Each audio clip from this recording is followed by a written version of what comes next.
Ross was a different kettle of fish. Ross was one of the founding heroes of American social science,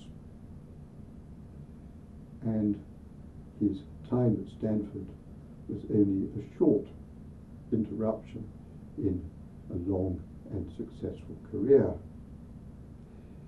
He was a progressive, which is to say, he very much disliked the power of railroad magnates, such as Mrs. Stanford's late husband. He was also violently anti-immigrant.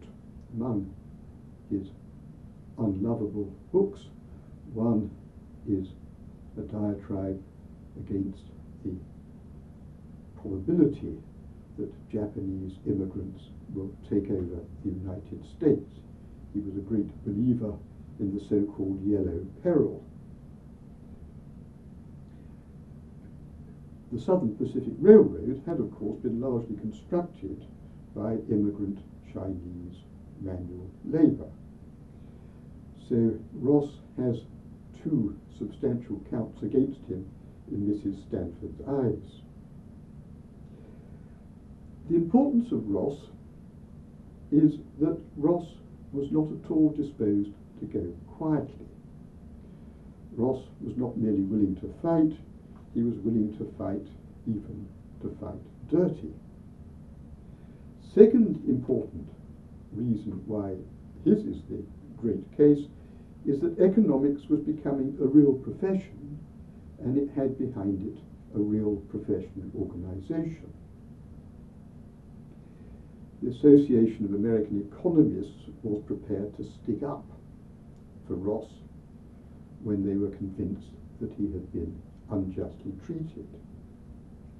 And the third reason why the fact he was an economist mattered is, of course, because economists were rather often in the firing line because they tended to have strong views on issues in industrial relations, and they could hardly help expressing them, since these views were part of their apparently professional competence. They weren't, so to speak, simply political grandstanding. They were people who had evidence and professional acumen behind their views. But lastly, they were, as professionals, deeply hostile to anything that looked like the servants of capitalism suppressing their radical critics. And the trouble with Mrs. Stanford's intervention in the affairs of Stanford University was that it looked very much like that. Why did Ross have a good case? The reason why Ross had a good case was that Ross had done nothing wrong inside the classroom. That is to say, within the classroom, he said, and the evidence is that that's true, he had meticulously said nothing that condemned either the Southern Pacific Railroad or the persons who imported Chinese labour into California. Everybody knew that he held violent views on these subjects, but he did not express them in the classroom. He was being penalised, sacked from his job as an academic for political views expressed only elsewhere. The result of Ross's dismissal was the founding of the AAUP. And the AAUP has, as far as I can see, held the same views on academic freedom from its foundation in 1904 to the present. And this is what they look like. Academic freedom, for them, is, as it is in the German model, the freedom to teach what you are qualified to teach as you see fit. In other words, the guild privilege aspect of it is that in the classroom it is up to you to employ your professional competence as you see fit, and you should be protected in doing so. The protection is protection against being dismissed for non-academic reasons, as long as you behave in other respects like a decent employee. It obviously doesn't protect you from stealing from your colleagues and your employers, and it doesn't protect you from seducing your students. That's why the AAUP put all its efforts into securing the idea of tenure. Tenure was a real novelty in the American academic world when it came in. And the whole point of tenure is to protect professional competence.